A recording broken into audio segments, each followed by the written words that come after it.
నమస్తే, welcome to four sides TV. Pothireddypadu project విషయంలో CM Revanth చేసిన వ్యాఖ్యలు సమంజసం కాదని, సభను తప్పుదారి పట్టించే విధంగా ఉన్నాయని, రికార్డులను సరిచేయాలని బీఆర్ఎస్ నేత హరీష్ రావు అన్నారు. ఆ విశేషాలేంటో ఇప్పుడు చూద్దాం. గౌరవ ముఖ్యమంత్రి గారు ఈ సభను తప్పుదోవ పట్టించే విధంగా కొన్ని వ్యాఖ్యలు చేశారు. సభ యొక్క రికార్డులు సరిచేయాల్సినటువంటి అవసరం ఉంది కనుక నేను ఈ అవకాశం తీసుకున్నాను. ఆ రోజు రాజశేఖర రెడ్డి గారి కేబినెట్ నుంచి మేము 6 మంత్రులం 14 నెలలకే మేము రాజీనామా చేశాము. మేము రాజీనామా చేసినప్పుడు చెప్పే 6 కారణాలు.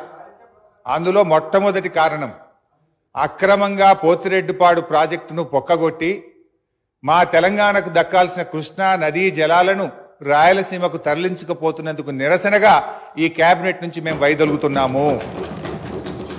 తెలంగాణను ముంచి పులిచింతల ప్రాజెక్టు గట్టి ఆంధ్రాకు నీళ్లు మళ్లించే పులిచింతల ప్రాజెక్టును ఆపకపోవడం వల్ల మేము ఈ కేబినెట్ నుంచి వైదొలుగుతున్నాము.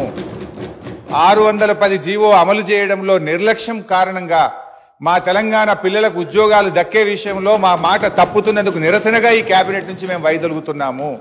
నక్సలైట్లతో చర్చల పేరిట చర్చలు జరిపి ఎన్కౌంటర్లు చేస్తున్నారు. ఆ ఫేక్ ఎన్కౌంటర్లు జరుగుతున్నాయి కనుక మేము రాజీనామా చేస్తున్నాము.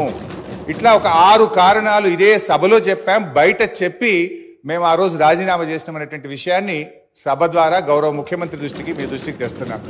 రెండో విషయం, ఇదే సభలో అదే పోడియం దగ్గర మీరు రికార్డులు తీయండి. నా చేతిలో ప్లే కార్డ్, మేము ఆ రోజు ఉన్న మా పద్మారావు గౌడు శాసనసభ్యులం పోతిరెడ్డి ప్రాజెక్టును వెంటనే ఆపాలని చెప్పి 45 రోజులు మొత్తం బడ్జెట్ సెషన్ మొత్తం పోతిరెడ్డి ప్రాజెక్టు ఆపాలని మేము అక్కడి నుంచి, కీర్తిశేషులు పీజేఆర్ గారు ఒక్కడు కాంగ్రెస్ పార్టీ నుంచి ఇక్కడి నుంచి కొట్లాడిండ్రు ఒక్కడే.